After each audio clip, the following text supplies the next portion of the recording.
Meditações e exemplos sobre o purgatório e as almas, por Monsenhor Ascânio Brandão.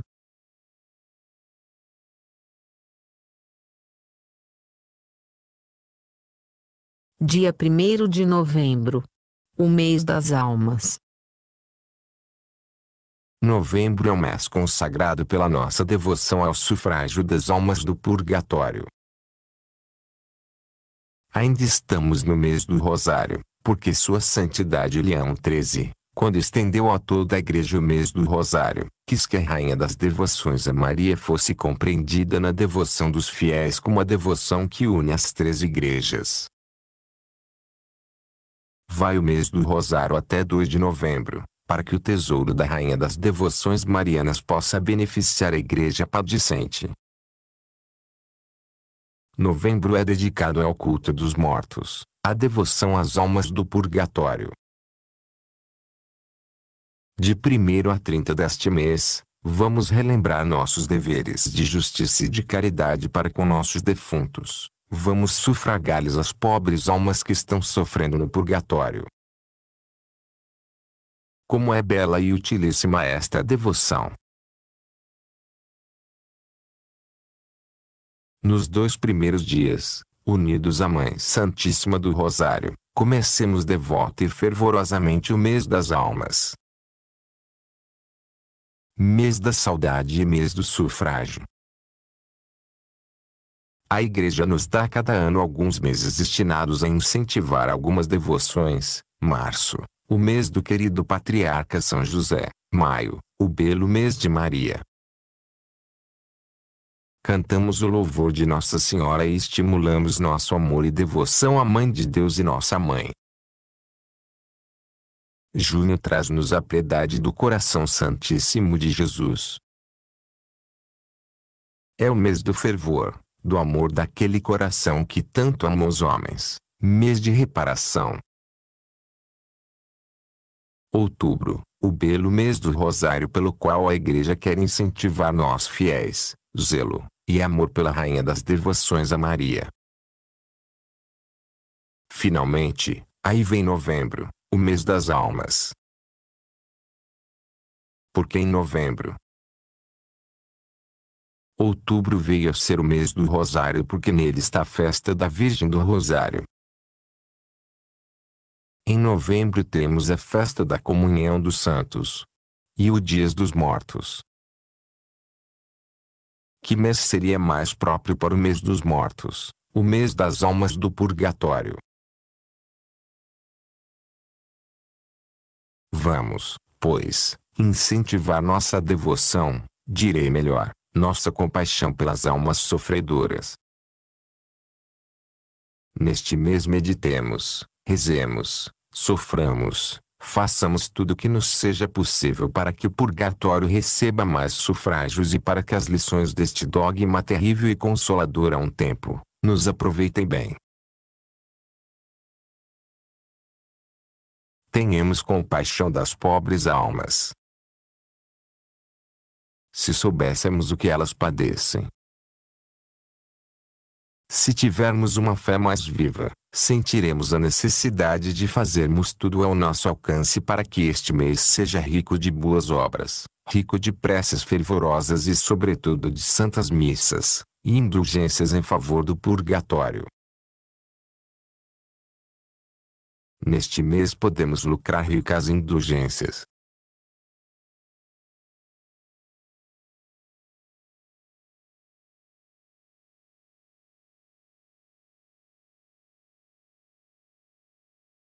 Uma indulgência de 3 anos uma vez cada dia, se fizermos qualquer exercício em sufrágio das almas. Uma indulgência plenária para os que fizerem todo o mês das almas, contanto que confessem e comunguem e rezem pela intenção do Santo Padre, o Papa num dia do mês. Aos que assistirem os exercícios, indulgência de 7 anos cada dia do mês. E indulgência plenária na forma do costume. No dia 2 de novembro há a grande indulgência. uma indulgência plenária cada vez a quem visitar as igrejas rezando 6 Pai Nossos e Ave Marias nas intenções do Sumo Pontífice. Vamos, pois, façamos tudo pelas almas neste mês.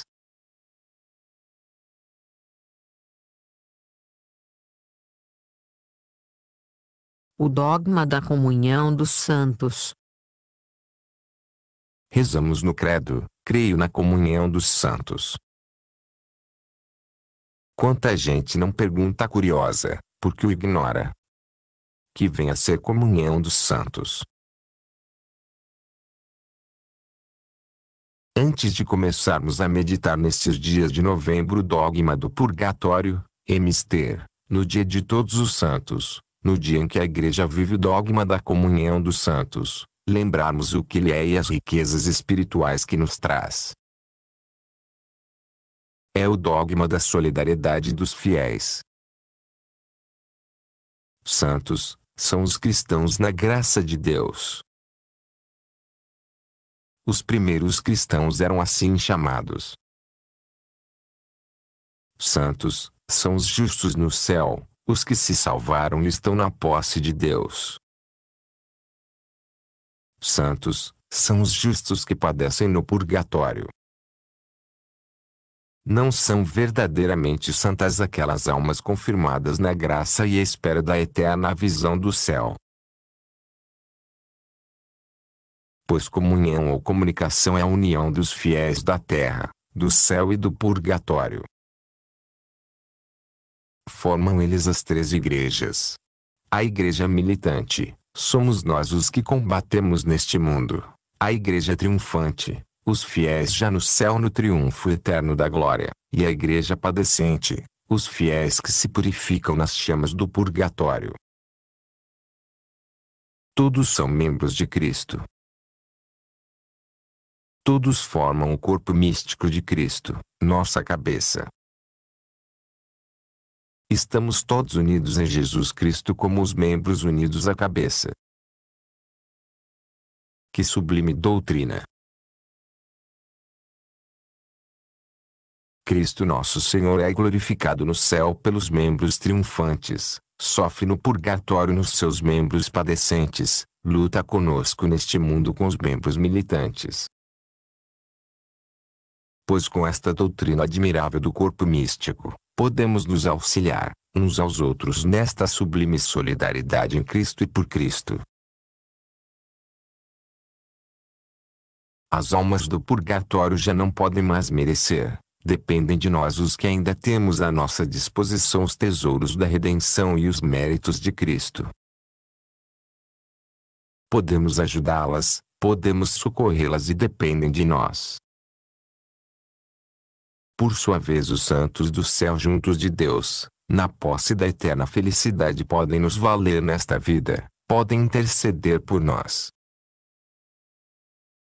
Então recorremos à Igreja triunfante, pedindo socorro, e ajudamos por nossa vez a Igreja padecente. Eis aí o que é dogma da comunhão dos santos. Podem os santos do céu ajudar as almas do purgatório. Há relações entre a Igreja triunfante e a Igreja padecente. Cremos que sim. Santo Tomás de Aquino afirma.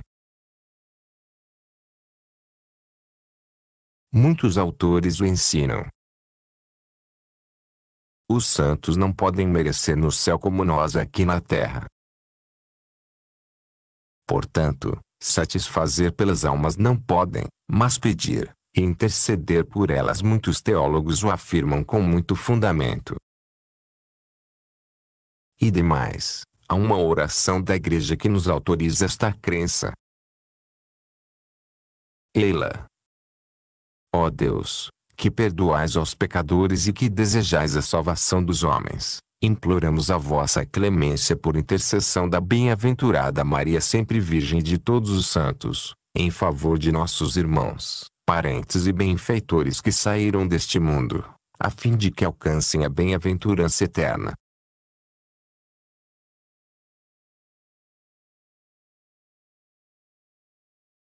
Outra oração, Fidelium.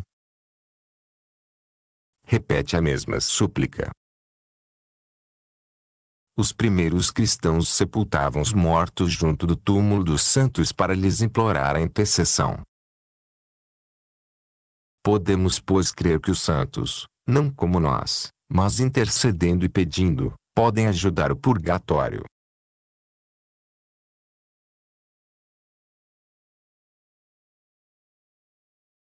Como os santos ajudam as almas. Já vimos que a sorte das almas está em nossas mãos, porque só nós podemos merecer e ganhar por elas. É vontade de Deus que elas dependam de nós. Deus, escreve o padre Faber, nos deu tal poder sobre a sorte dos mortos, que esta sorte parece depender mais da terra que do céu.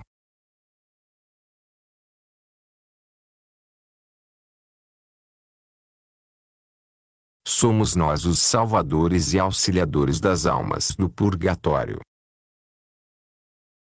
A Igreja definiu que nossas orações podem valer aos mortos, mas não há uma definição sobre a oração dos santos neste sentido. Por quê? Naturalmente, não houve necessidade de qualquer definição. Os protestantes negaram o valor da intercessão dos santos em nosso favor, mas nada disseram a respeito da intercessão dos santos em favor das almas, porque negavam o purgatório. Ora, a Igreja implora no ritual a intercessão dos santos pelos mortos, subvenite.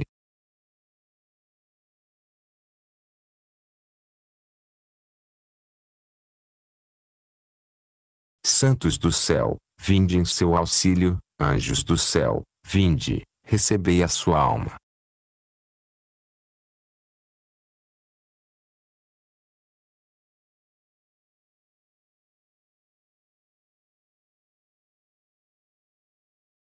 Como, pois, os santos ajudam os mortos? Primeiro, pedem que as satisfações dos vivos sejam aceitas perante Deus. Segundo, pedem a Deus que os vivos sejam levados a ajudar os mortos e satisfazer por eles, que a devoção pelas almas sofredoras se incentive cada vez mais. Terceiro, podem pedir a Nosso Senhor que a libertação das almas se faça mais depressa por uma intensidade das penas que abrevie este tempo mais longo de sofrimento. Quarto, podem rogar a Nosso Senhor que pelos méritos e satisfações que tiveram, eles quando estavam neste mundo, possam ser utilizados estes méritos pelas almas e poderão também oferecer os méritos do Cristo, de Maria e de outros santos. Enfim, dizem, segundo os teólogos, há muitos meios dos santos poderem ajudar as santas almas do purgatório.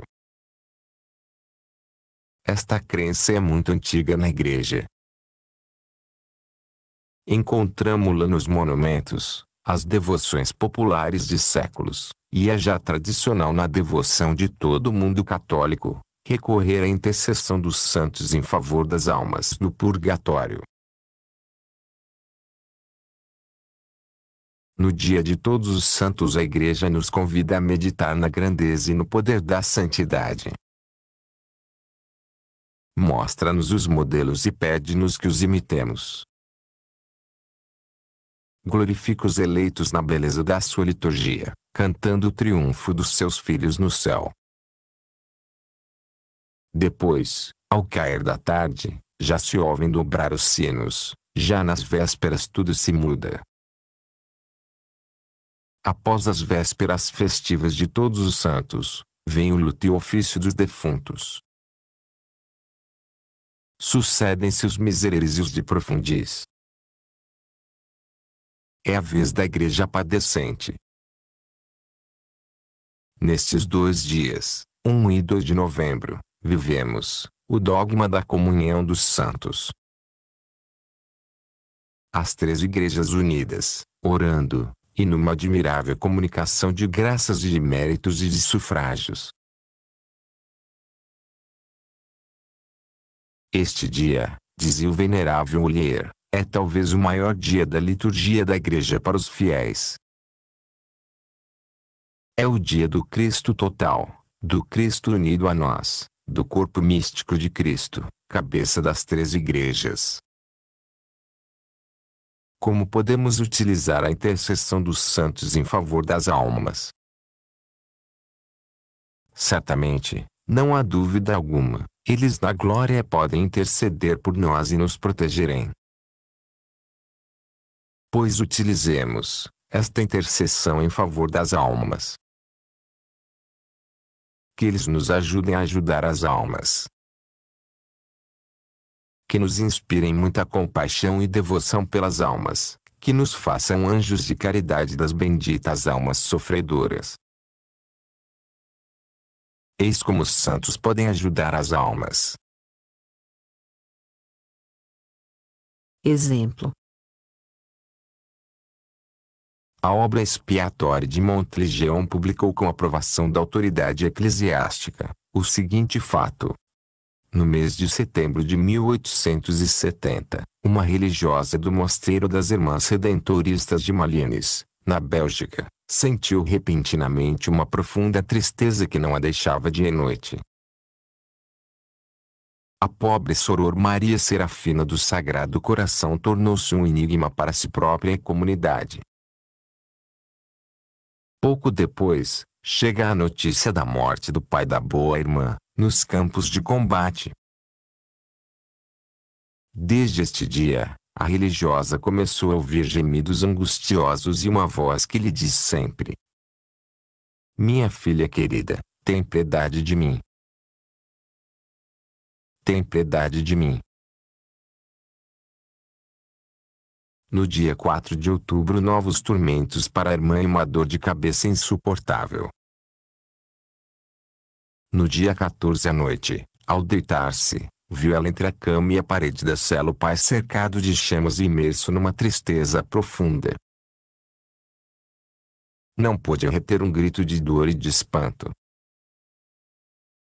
No dia 15 à mesma hora, ao recitar a Salve Rainha, viu de novo o pai entre chamas.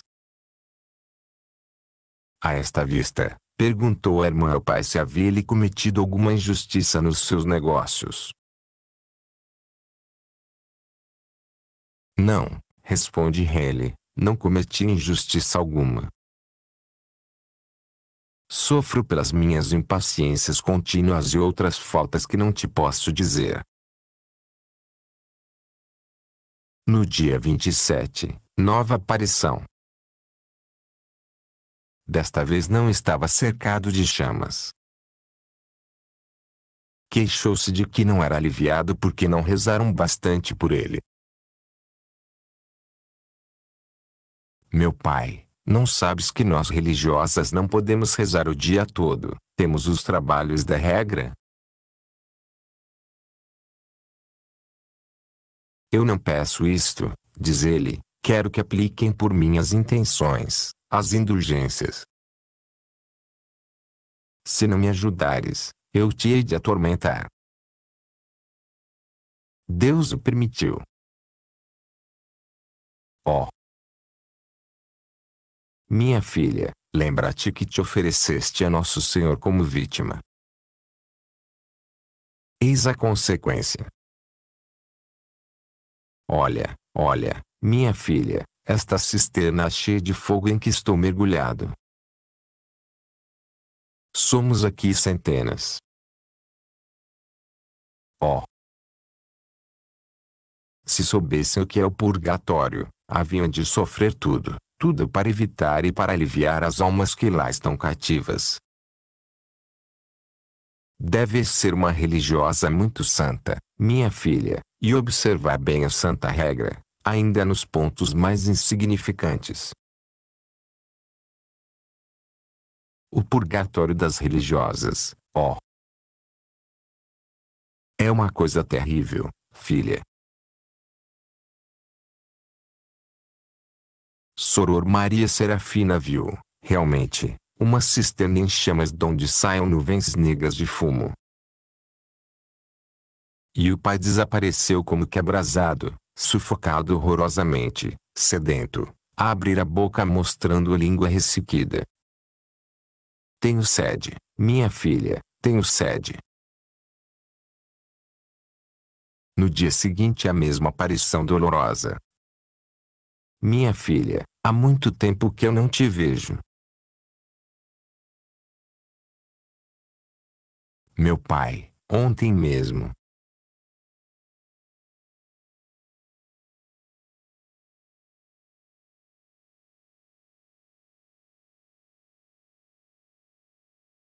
Oh!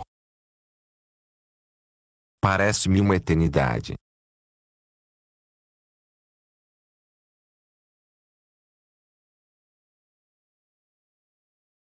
Se eu ficar no purgatório 3 meses, será uma eternidade.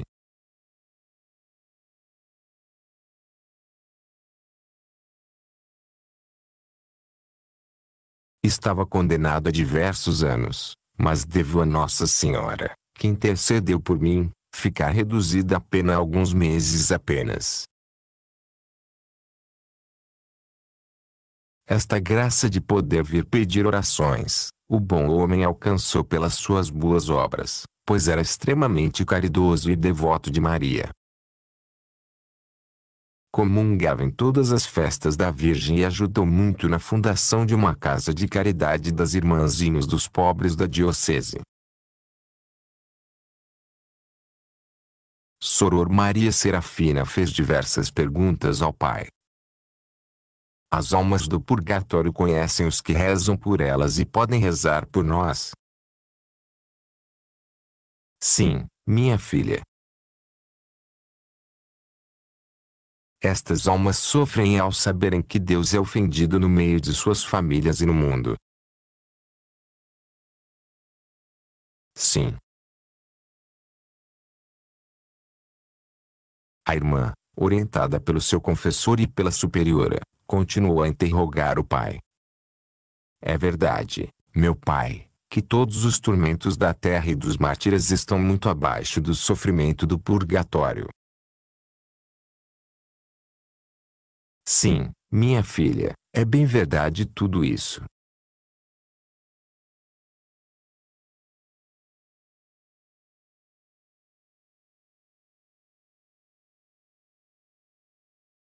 Perguntou se todas as pessoas que pertencem à confraria do Carmo são libertadas no primeiro sábado depois da morte do purgatório. Sim, respondeu ele, mas é preciso ser fiel às obrigações da confraria. É verdade que há almas que devem ficar no purgatório até 50 anos? Sim. Algumas estão condenadas a expiar os seus pecados até o fim do mundo. São almas bem culpadas e estão abandonadas. Há 3 coisas que Deus pune que atrai a maldição sobre os homens: a violação do dia do domingo pelo trabalho, o vício impuro que se tornou muito comum, e as blasfêmias. Oh! Minha filha, as blasfêmias são horríveis e provocam a ira de Deus. Desde este dia até a noite de Natal, sempre aparecia a Soror Maria Serafina, a alma atormentada do seu bom pai, pela qual ela e a comunidade oravam e faziam penitências. Na primeira missa do Natal, a boa irmã viu seu pai à hora da elevação, brilhante como o sol, de uma beleza incomparável. Acabei meu tempo de expiação, filha, venho te agradecer e às tuas irmãs as orações e sufrágios. Rezarei por todas no céu. E ao entrar na cela, de madrugada, viu a irmã Serafina mais uma vez a alma do pai resplandecente de luz e de beleza, dizendo: Pedirei para tua alma, filha, perfeita conformidade com a vontade de Deus e a graça de entrar no céu sem passar pelo purgatório. E desapareceu num oceano de luz e de beleza. Estes fatos se deram de outubro a dezembro de 1870 e passaram pelo crivo de um severo e rigoroso exame das autoridades eclesiásticas antes de serem publicados e divulgados amplamente pela obra expiatória de Nossa Senhora de Montiguilion, na França.